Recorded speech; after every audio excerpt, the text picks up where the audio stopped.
Keluarga tahlilan dan dinyatakan meninggal 5 tahun lalu, Dewi ternyata masih hidup dan terindikasi ODGJ. Dinyatakan telah meninggal dan keluarga telah menggelar tahlilan, ternyata orang dengan gangguan jiwa bernama Dewi ini masih segar bugar. Sebelumnya temuan fakta baru mengenai Dewi yang dievakuasi Dinas Sosial Kota Bogor di depan Kompleks PPIB Kamis 3 Agustus 2023 membuat sejumlah petugas terkejut. Keluarga Dewi ternyata pernah menyatakan 5 tahun yang lalu wanita 29 tahun tersebut telah meninggal. Bahkan keluarga telah melakukan tahlilan karena dinyatakan meninggal dan tak ada lagi kabar. Ternyata 5 tahun kemudian Dewi diketahui menggelandang hingga ke Bogor dan dalam kondisi fisik yang cukup segar bugar.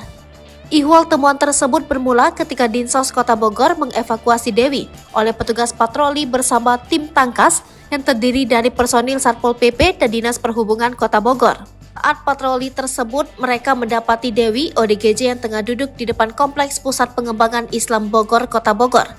Dewi kemudian dievakuasi dan dari identitasnya, petugas melacak asal-usul Dewi melalui proses asesmen bersama Dinas Kependudukan dan Catatan Sipil Kota Bogor. Saat dievakuasi oleh tim tangkas, Dewi ditemukan dengan badan lusuh bersama 3 karung di dekatnya yang setelah dibuka oleh petugas ternyata berisi sampah. Dinas Sosial Kota Bogor terkejut ketika dari hasil asesmen identitas Dewi oleh Disduk Capil diketahui bahwa dia sudah dinyatakan meninggal dunia sejak 5 tahun lalu. Dewi dianggap meninggal dunia saat dia bekerja di Jakarta sebagai asisten rumah tangga. Ceritanya sejak pergi ke Jakarta, Dewi tidak pernah memberi kabar di keluarganya di Sukabumi. Sampai akhirnya keluarga Dewi mengetahui bahwa Dewi telah hilang. Petugas Dinsos Kota Bogor kemudian berinisiatif membawa Dewi ke Rumah Sakit Jiwa Marzuki Mahdi untuk mendapat perawatan terlebih dulu. Setelah dinyatakan sembuh, Dinsos Kota Bogor akan langsung berkoordinasi dengan pihak keluarga Dewi.